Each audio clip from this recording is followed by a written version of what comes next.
This is my next lecture on database management systems.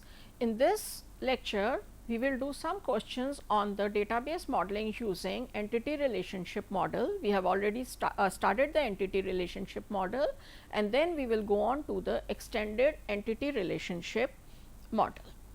We will first quickly review what we have done in the entity relationship model. We have done entities, attributes, relationships, cardinality ratio, participation and existence dependency, recursive relationships and role names, and the weak entity types. So, we will do two questions where we will cover these concepts to draw the ER diagram.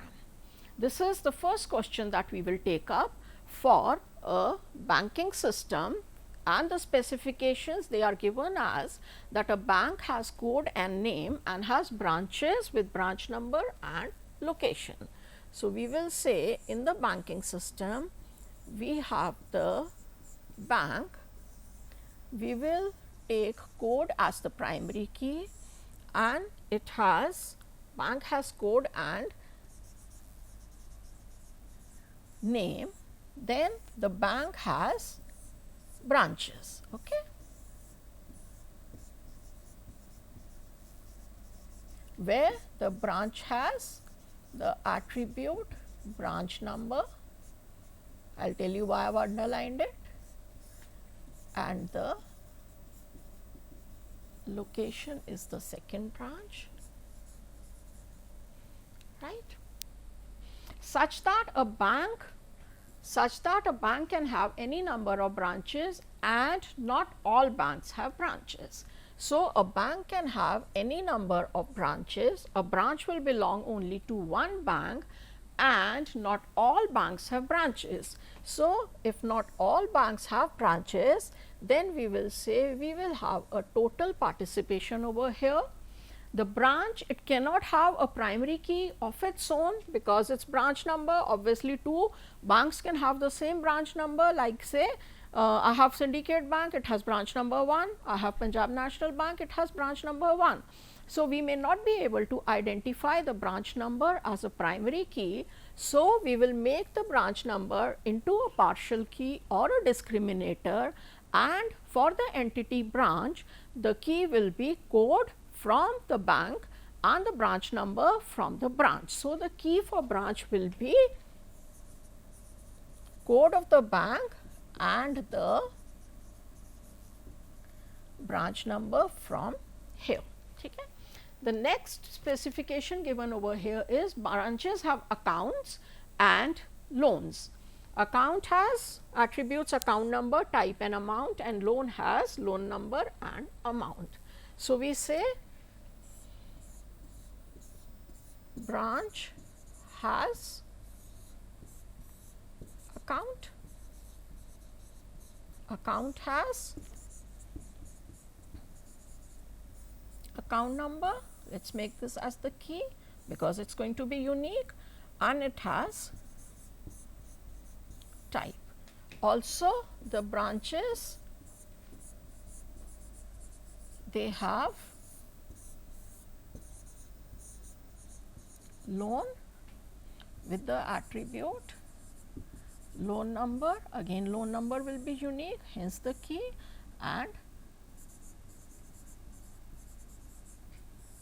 amount, right.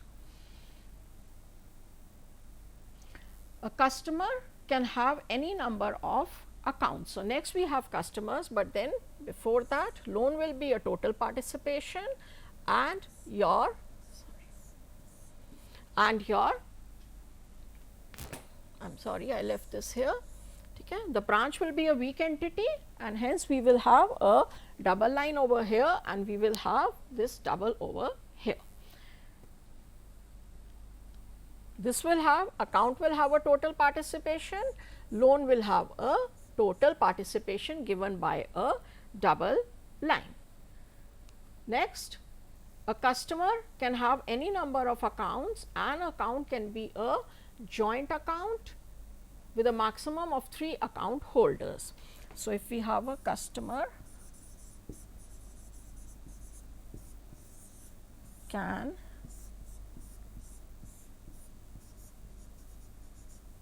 have any number of accounts, and an account can have only 3 customers. The attributes for the customer are SSN and name. So, the attributes for the customer are SSN as the key and the name. A customer can have only one loan, and a loan cannot be a joint account. So, a customer can have only one loan, and the loan cannot be a joint account, and for loan we already have the attributes. Not all customers have loans. So, that means it is going to be a total participation over here, because all customers do not have loans. A customer has nominees with name and relationship and can have only one nominee. So, a customer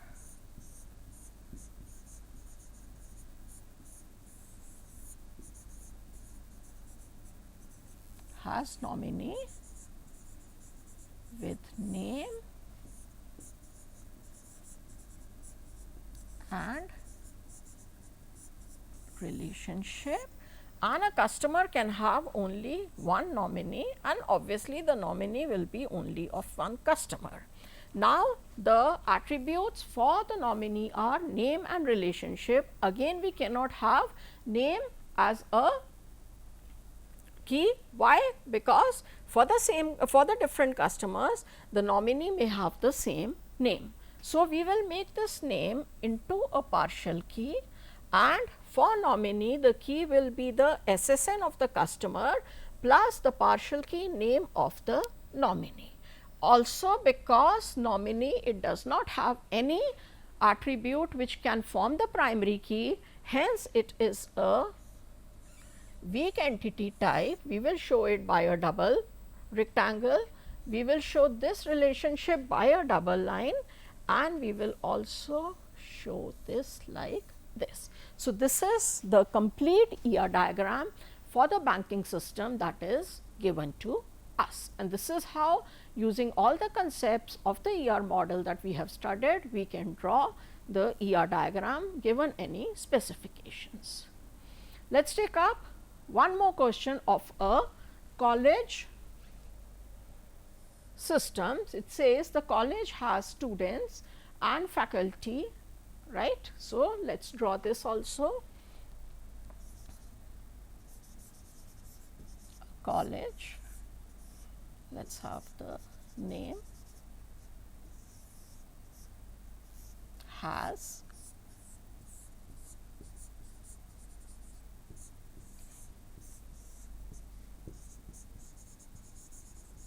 students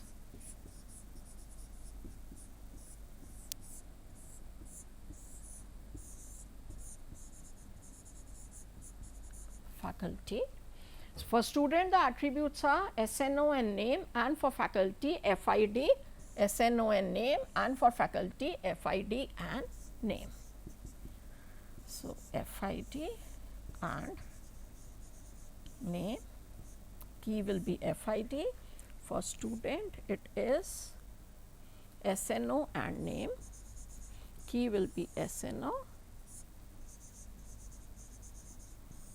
and name. Some faculty are also, no, before that, a faculty or a student can belong only to one college. So, a faculty or the student can belong only to one college. A college can have any number of faculty, a student can belong only to one college, and a student can belong only to one college, and the college can have any number of students. Then we have also said that some faculty are heads of departments. So, again we will have a recursive relationship over here, where faculty is playing the role of faculty and of the head. A faculty can have one head of the department, and the head of the department can be a head for any number of faculty. faculty work in departments, a faculty can work only in one department and department can have any number of faculty. So, a faculty works in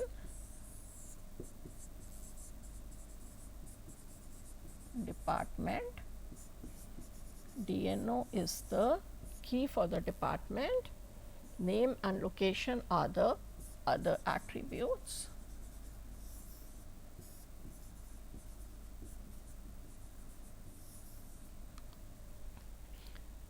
A faculty can work only in one department and department can have any number of faculty. So, a faculty can work only in one department and the department can have any number of faculty. Students enroll in departments, a student can enroll in only one department. So, students,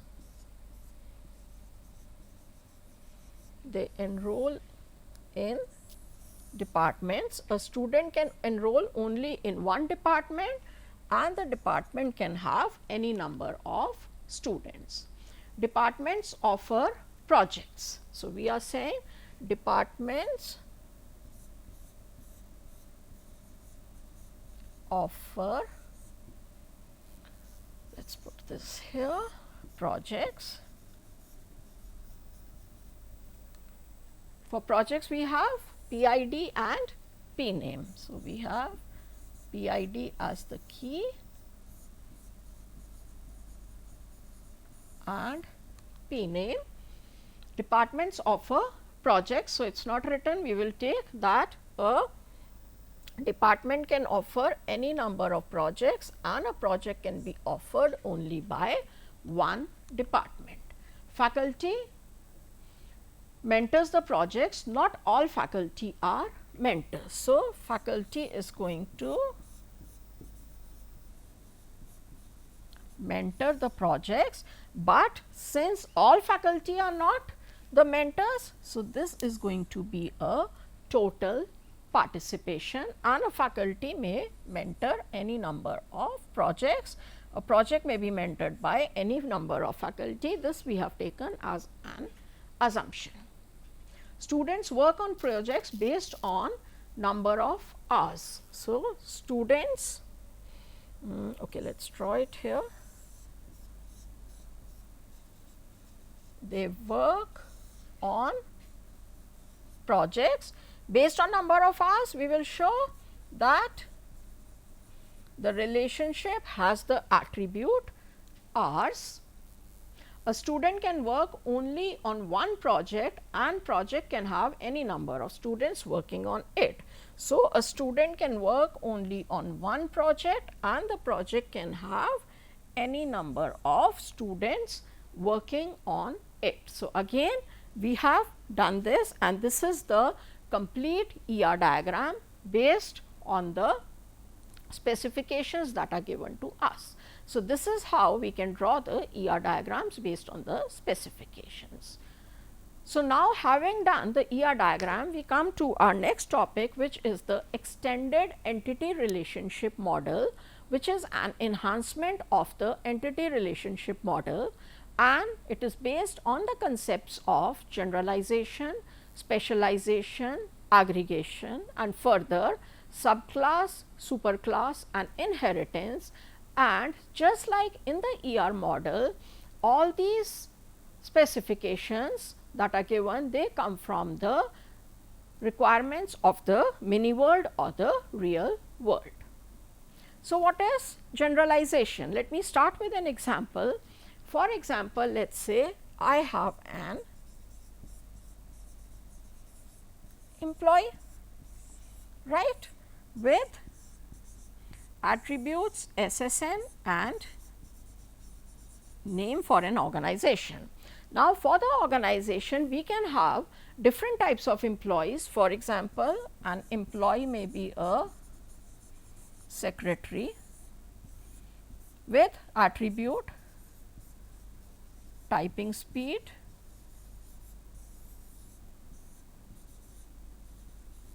name and SSN as the key, the same SSN that is over here. We can have an engineer with SSN key, name, and let us say pay scale. We can have, let us say, another employee of the type technician who also has the attribute SSN, name, and let us say let us call grade for him another attribute. So, what do we see in all these? Employee has SSN and name, secretary is also an employee who has SSN and name and typing speed, engineer is also an employee who has SSN, name and pay scale, and technician is also an employee who has SSN, name and grade. So, because all secretary, engineer and technicians, they are also employees. So, what we can do is that from all these three, if we take the SSN and the SSN and the name in common, SSN and the name in common, and we say we have or we create a entity called the employee with the attributes SSN and name, and then secretary, engineer and technician, we can have subclasses of the employee with the attributes which are not common to all the employees. What is this? Is what I have done over here. I have employee over here. I have combined the common attributes of secretary, engineer and technician into employee, ENO and name. Then I say is this is the symbol for generalization. Okay.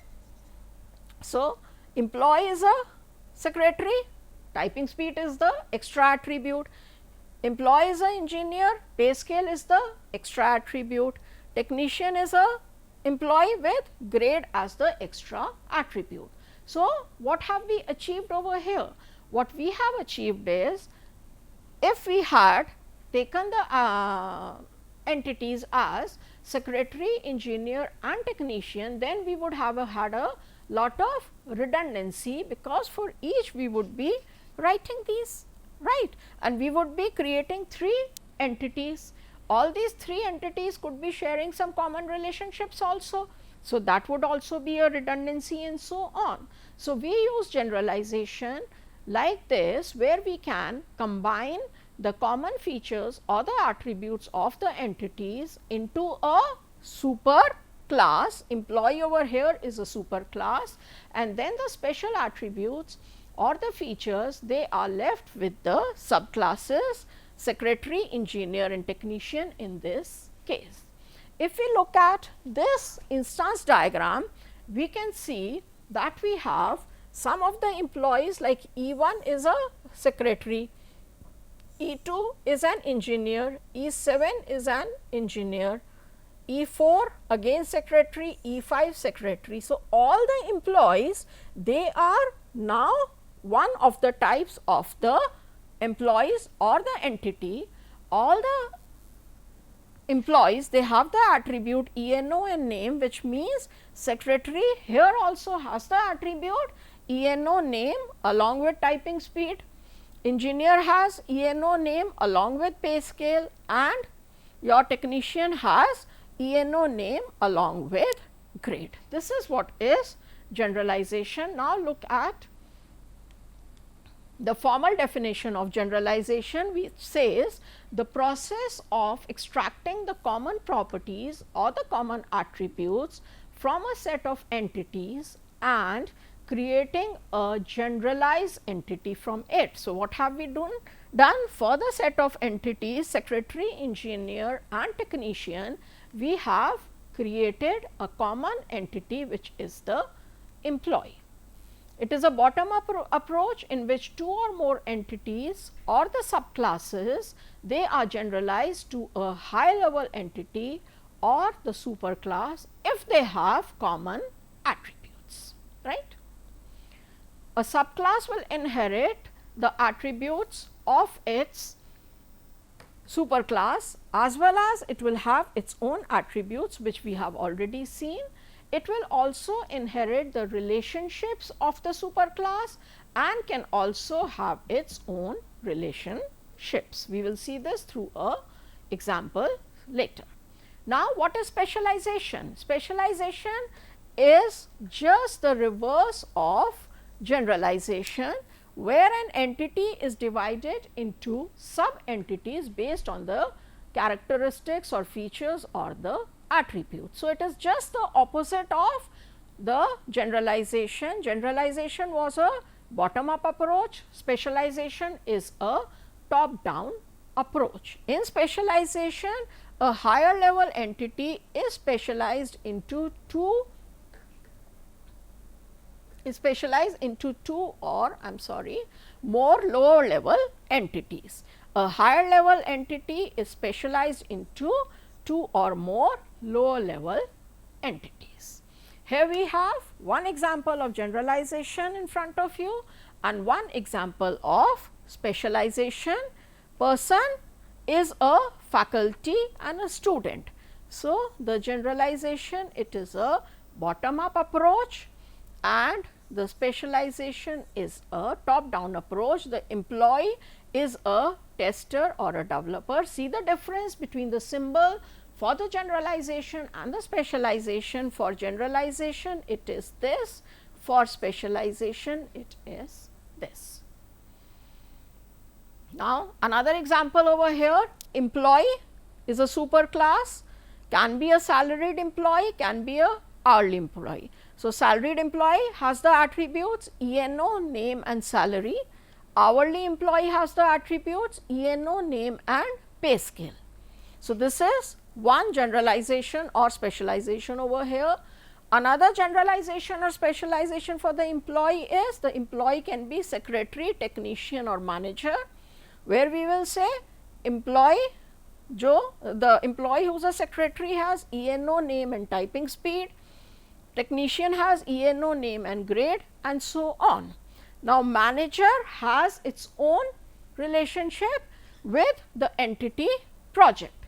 So, this relationship manages, it is not shared with the salaried employee. The salaried employee does not have this relationship with project, hourly employee does not have, secretary does not have, technician does not have, but only manager has this relationship. Now, let us say I have a relationship of the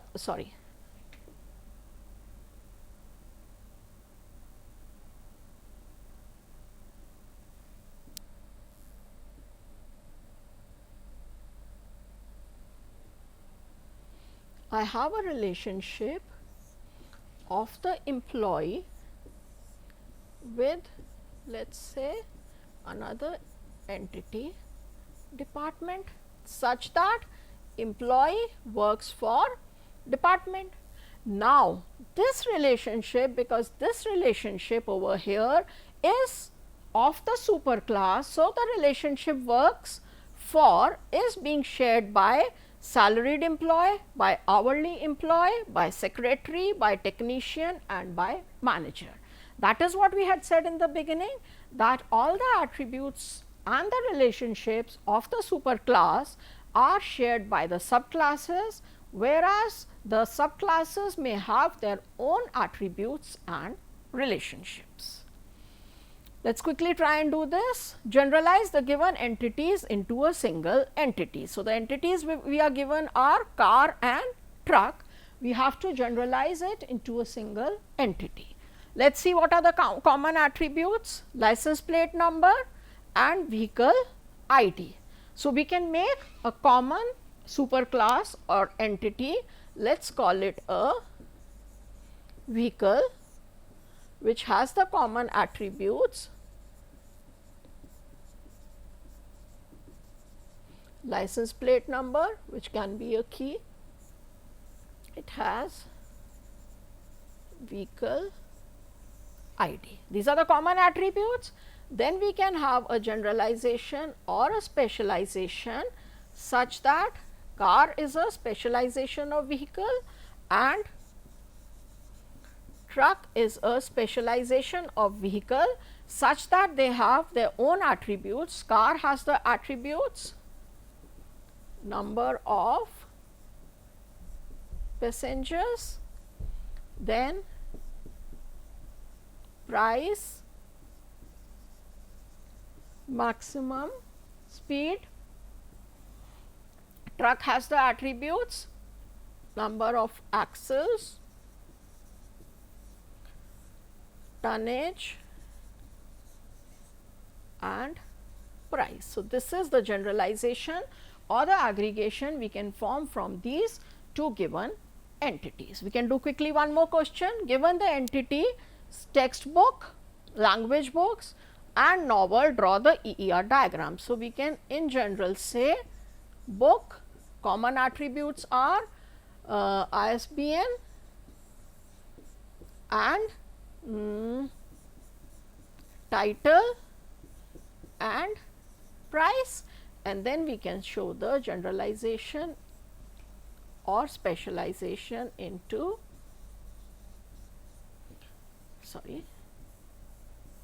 language book. Language book has attribute language, we have novel which has attribute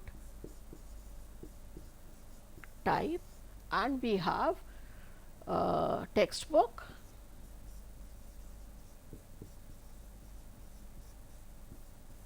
which has attribute subject, right. So, this is what is generalization and specialization. Similarly, this question I will leave for you to do yourself. Now, what is aggregation? We have seen relationship types between the entity types, right, but in the ER diagram it is not possible to represent the relationships between two different relationships. We can have relationships between entities or entity types, but we cannot have a relationship between the relationships. But in some scenarios the need may arise where we use the concept of aggregation. What aggregation does is that a relationship with its corresponding entities is aggregated into a higher level entity. This is what we have done, that we wanted to show a relationship between machinery and this entire relationship between project and employee. So, what we have done is that we have formed this into an aggregation. That means, we have taken the project works for an employee as a higher level entity. Now, this we are treating as a higher level entity, and we form a relationship required with machinery. Now, since this is a higher level entity, so overall we will say that this is a relationship between an entity and an entity. This is known as aggregation, which is generally required where we may want to show the relationship between relationships. This is another example of aggregation. Author writes book with the author has its own attributes, book has its own attributes, and we want to show a relationship of this higher level entity